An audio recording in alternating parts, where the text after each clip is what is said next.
اعوذ باللہ من الشیطان الرجیم بسم اللہ الرحمن الرحیم۔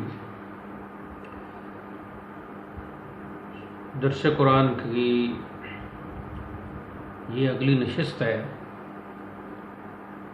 اور کل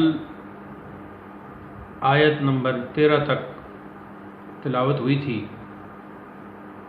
اور آیت نمبر 13 کے ضمن میں یعنی جو منافقوں کی تیسری برائی تھی اس میں تفسیر ریاض القرآن کا یہ اقتباس پڑھنے سے رہ گیا تھا۔ حضرت ریاض الملت قدس سرور لکھتے ہیں کہ اس آیت میں منافقوں کی تیسری برائی بیان ہو رہی ہے، جس کا مطلب یہ ہے کہ جب ان کو صحابہ کرام کی طرح ایمان لانے اور اللہ پاک و رسول پاک کی صحیح اطاعت کرنے کو کہا جاتا ہے تو وہ ایسے ایمان کو یعنی جو ایمان صحابہ لائے کو بے وقوفوں کا ایمان بتاتے ہیں۔ گویا ان بے دینوں کے نزدیک ایمان کی خاطر سب کچھ قربان کر دینے والے عقل سے معروم ہیں۔ اللہ تعالیٰ نے اپنے حبیب کے غلاموں کے خلاف نازیبا الفاظ استعمال کرنے والے منافقوں کا جواب حسر کے ساتھ تاکیداً یہ فرمایا کہ بے وقوف تو یہ خود ہیں لیکن ساتھ ہی جاہل بھی ایسے ہیں کہ اپنی بے وقوفی اور جہالت کو سمجھ بھی نہیں سکتے۔ وہ آپس میں صحابہ کرام کی بدگوئی کرتے تھے، اگر کھلے طور پر کرتے تو ان کا کفر ظاہر ہو جاتا اور قتل ہو جاتے، تو یہ ان کی منافقانہ چال تھی۔ یہ جو فرمایا کہ حسر کے ساتھ تاکیداً، تو الا انہم ہم السفہاء، تاکید تو الا میں آ گئی اور انہم میں ان بھی حرف تاکید ہے، یعنی الا خبردار ہو جاؤ، انہم بے شک وہ، ہم السفہاء اور یہ ضمیر منفصل لا کر یہ بھی تاکید کے لیے ہوئی اور پھر ساتھ ہی ساتھ اس میں حسر ہو گیا کہ بے وقوف ہے تو یہی ہے، یعنی یہی ہے بے وقوف۔ اب آج سے آیت نمبر 14 کی تلاوت اور تفسیر کا آغاز ہوگا۔ ارشاد فرمایا وَإِذَا لَقُوا الَّذِينَ آمَنُوا قَالُوا آمَنَّا، اور جب ایمان والوں سے ملیں تو کہتے ہیں ہم بھی ایماندار ہیں۔ وَإِذَا خَلَوْا إِلَى شَيَاطِينِهِمْ، اور جب اپنے شیطانوں کے پاس اکیلے ہوتے ہیں قَالُوا إِنَّا مَعَكُمْ، تو کہتے ہیں ہم تمہارے ساتھ ہیں، إِنَّمَا نَحْنُ مُسْتَهْزِئُونَ، ہم تو صرف ان سے مذاق کرتے ہیں۔ اب یہاں سے منافقین کی چوتھی برائی کا ذکر شروع ہے، اور شیاطین سے مراد کفار کے وہ سردار ہیں جو اغوا میں مصروف رہتے تھے۔ یہ منافق جب ان سرداروں سے ملتے تو کہتے ہم تمہارے ساتھ ہیں۔ مسلمانوں سے ملنا محض براہ فریب ہے تاکہ ان کے راز معلوم ہوں اور ان میں فساد پھیلانے کا ہم کو موقع مل سکے۔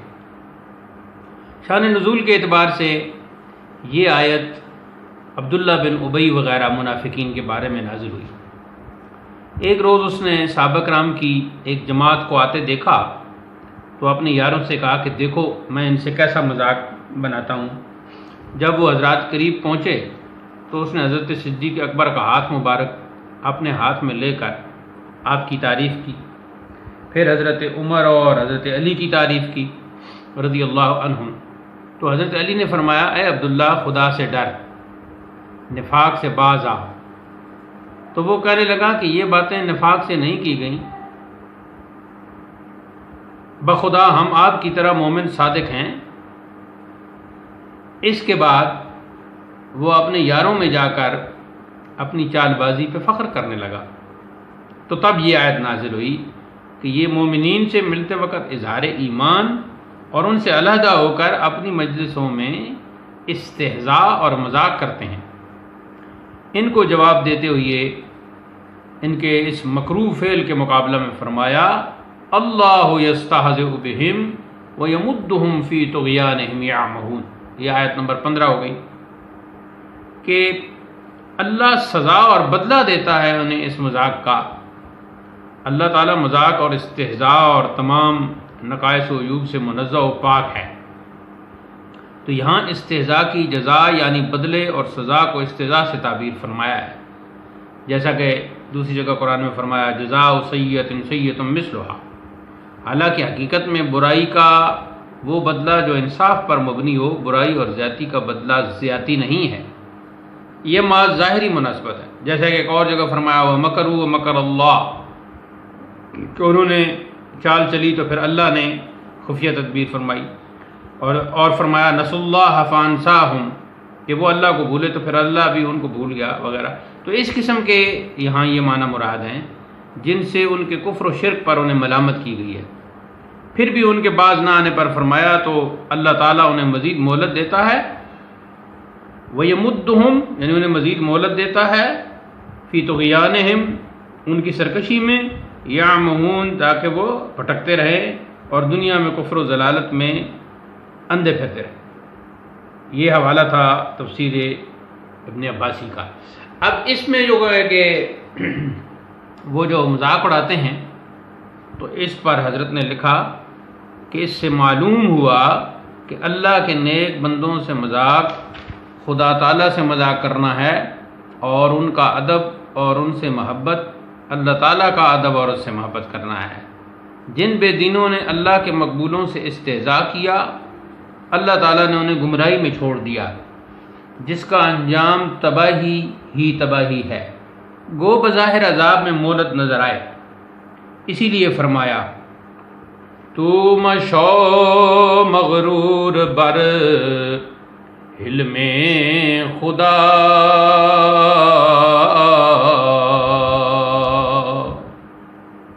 تو مشو مغرور بر علم خدا، دیر گیرد سخت گیرد مر ترا،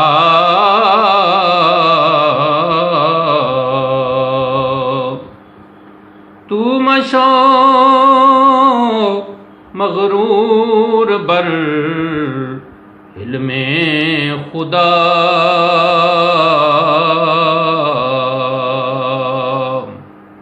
دیر گیرد سخت گیرد مر ترا. شعر کا ترجمہ یہ ہے کہ تو اللہ کے حلم اور بردباری اور اس کی ڈھیل پر، وہ جو اپنی رحمت خاص سے تجھے مہلت دے رہا ہے، اس پر مغرور نہ ہو، اور یہ اپنے آپ کو فریب نہ دے کہ وہ تجھے کچھ نہیں کہے گا. دیر گیرت، وہ تجھے تاخیر سے پکڑے گا، کچھ عرصہ بعد پکڑے گا، لیکن سخت گیرت ماتورا، پھر وہ تجھے سخت پکڑے گا. لہٰذا اس کے حلم اور شان کریمی پر مغرور نہ ہو، بلکہ اس سے فائدہ اٹھا، اور یہ خیال کر کہ تو اس کی پکڑ کے قابل ہے، لیکن وہ پھر بھی تجھے نہیں پکڑ رہا. لہٰذا ایسے اعمال سے باز آ جا جس سے وہ تجھے پکڑ لے اور تجھے آزمائشوں اور عذابوں میں مبتلا کر دے. اب یہاں حضرت نے ترجمہ کے حوالے سے، قرآن مجید کا ترجمہ کرنا چونکہ آسان نہیں، تو ترجمہ کے حوالے سے ایک نقطہ یہاں بیان کیا اور کچھ مترجمین کی اغلاط کی نشاندہی فرمائی. یہ جو ہے کہ اللہ یستہزئ بہم، اس کا ترجمہ کنز الایمان میں اعلیٰ حضرت نے یوں کیا، اللہ ان سے استہزاء فرماتا ہے، اور بریکٹ میں لکھا جیسا اس کی شان کے لائق ہے. اور والد گرامی حضور ریاض الملت قدس الروح نے یوں ترجمہ کیا، اللہ سزا دیتا ہے انہیں اس مذاق کی.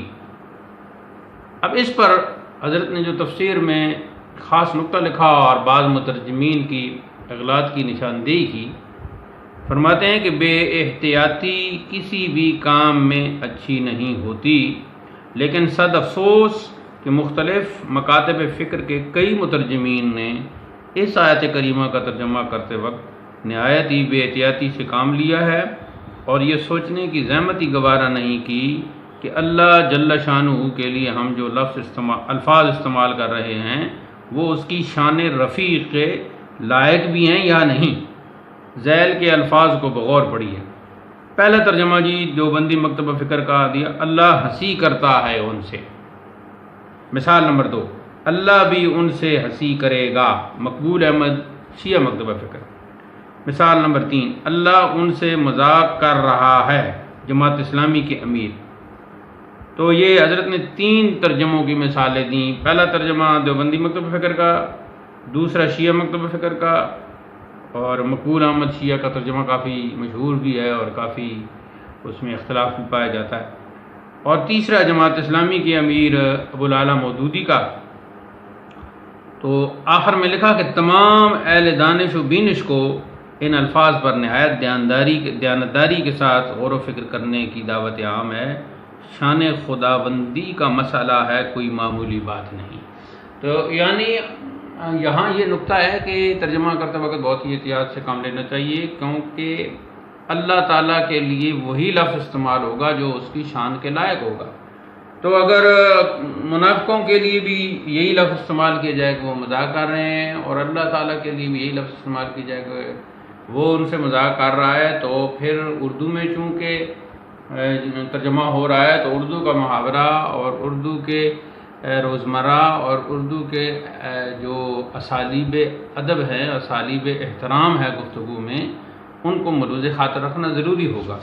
تو یہ جو حضرت نے غلط ترجموں کی، یعنی ایسے ترجموں کی نشاندہی فرمائی جس میں ادب و احترام کو ملحوظ خاطر نہیں رکھا گیا، یہ ایک خاص نقطہ ہے۔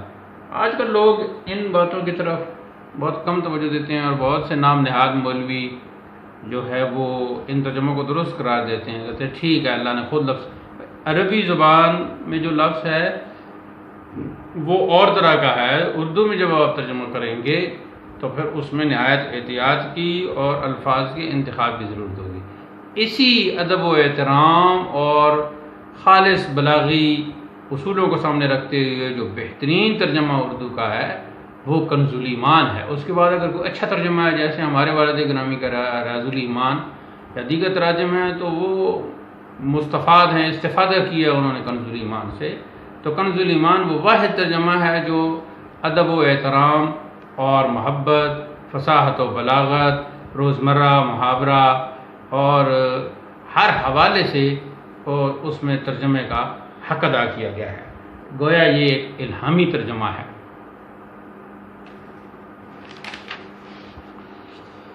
آگے فرمایا اولئک الذین اشتروا الضلالۃ بالہدی فما ربحت تجارتهم وما كانوا مہتدین۔ یہ وہ لوگ ہیں، یعنی یہ جو منافق، یہ وہ لوگ ہیں جنہوں نے خرید لی ہے گمراہی بدلے ہدایت کے، تو نہ نفع دیا ان کی تجارت نے اور نہ وہ صحیح راہ جانتے تھے۔ اس میں اب پہلے تو جو آیات گزری ہیں ان میں منافقین کے کچھ عیوب بیان کیے گئے، اور یہاں اب ان عیوب کا، ان عیبوں کا، ان بری عادتوں اور اخلاق رذیلہ کا ثمرہ اور نتیجہ بیان ہو رہا ہے۔ چنانچہ صاحب تفسیر ریاض القرآن حضور ریاض الملت لکھتے ہیں اس سے قبل منافقین کے چند عیوب بیان ہوئے ہیں، اور یہاں ان عیبوں کا نتیجہ بیان ہو رہا ہے کہ ہدایت کے بدلے گمراہی خریدنا نہایت خسارے کی بات ہے، مگر اس کے باوجود منافقوں نے یہ سودا کر لیا ہے، حالانکہ نہ تو انہیں اس سودے میں فائدہ ہوا اور نہ راہ ملی، کیونکہ کفر بھی ان کے سامنے تھا اور اسلام بھی۔ انہوں نے اپنے اختیار سے اسلام کو چھوڑ کر کفر اختیار کیا تو لا محالہ نقصان میں رہے، کیونکہ تجارت نفع کے لیے ہوتی ہے، اور جب اصل ہی نہ رہا تو نفع کہاں سے آئے۔ آگے ارشاد فرمایا مثلهم كمثل الذي استوقد نارا فلما اضاءت ما حوله ذهب الله بنورهم وتركهم في ظلمات لا يبصرون۔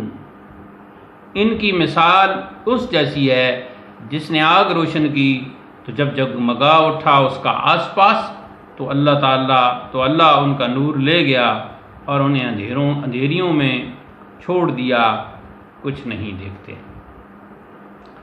اب یہ اس میں بطور مثال ذکر کیا گیا ہے کہ جن کو اللہ کریم نے کچھ ہدایت یا اس پر قدرت بخشی، پھر انہوں نے اس کو ضائع کر دیا اور ہمیشہ کی دولت کو حاصل نہ کیا، تو کہ گویا مطلب یہ ہوا کہ منافق وغیرہ جو گمراہی کو ہدایت کے بدلے اور اندھا پن کو بینائی کے بدلے مول لیتے ہیں، ان کی مثال اس آدمی جیسی ہے جو اندھیرے میں آگ جلائے اور آس پاس کی چیزیں اسے نظر آنے لگیں۔ فلما اضاءت ما حولہ، کہ جب وہ روشن کرے تو پھر اس کا جو ماحول ہے، جو آس پاس کی چیزیں ہیں، اسے نظر آنے لگیں۔ جب پریشانی دور اور فائدہ کی امید پختہ ہو جائے تو یک لخت آگ بجھ جائے اور پھر اندھیرا ہو جائے، نہ تو نگاہ کام کرے اور نہ راستہ معلوم ہو سکے، اور باوجود اس کے وہ آدمی خود بہرا، گونگا، اندھا بھی ہو تو وہ راہ کیسے پا سکے گا؟ یوں ہی اس مثال کے بعد یہ تجزیہ کیا جائے گا کہ یوں ہی یہ منافق بھی حق سننے، حق کہنے اور حق دیکھنے سے اندھے ہیں، لہٰذا راہ یاب نہیں ہوں گے۔ اس سے قبل جو منافقوں کی 3 قسمیں بیان ہوئی ہیں، ان میں سے پہلی قسم کے منافق پھر 2 گروہوں میں منقسم تھے۔ ایک وہ جو دل سے کفر پر جمے ہوئے تھے اور صرف زبان سے اپنے آپ کو مسلمان کہتے، اور دوسرا گروہ وہ جو ایمان تو قبول کرتے لیکن مصائب و مشکلات سے گھبرا کر پھر اسلام سے دستبردار ہو جاتے۔ پہلے گروہ کی مثال اس آیت میں بیان کی گئی اور دوسرے گروہ کی آگے آ رہی ہے، آیت نمبر 19 میں وہ آ رہی ہے۔ تو یہ اب شان نزول کے اعتبار سے اس کی جو ہے شان نزول یہ بیان کی گئی ہے کہ منافقین میں سے 2 آدمی حضور پاک سے مشرکوں کی طرف بھاگے، راہ میں بارش آئی، اس میں شدت کی گرج، کڑک اور چمک تھی۔ جب گرج ہوتی تو کانوں میں انگلیاں ٹھوس لیتے کہ کہیں یہ کانوں کو پھاڑ کر مار نہ ڈالے، اور جب چمک ہوتی تو چلنے لگتے، جب اندھیری ہوتی تو اندھے رہ جاتے، آپس میں کہنے لگے خدا خیر سے صبح کرے تو حضور کی خدمت میں حاضر ہو کر بیعت سے مشرف ہو جائیں گے۔ آخر ایسا ہی کیا اور اسلام پر ثابت قدم رہے۔ ان کے حال کو اللہ نے منافقوں کے لیے مثال بنایا۔ یہ بات حضرت نے تفسیر خزائن العرفان کے حوالے سے لکھی۔ اللہ تعالی ہمیں قرآن پاک پڑھنے، سمجھنے اور اس پر عمل پیرا ہونے کی توفیق مرحمت فرمائے۔ وآخر دعوانا ان الحمد للہ رب العالمین۔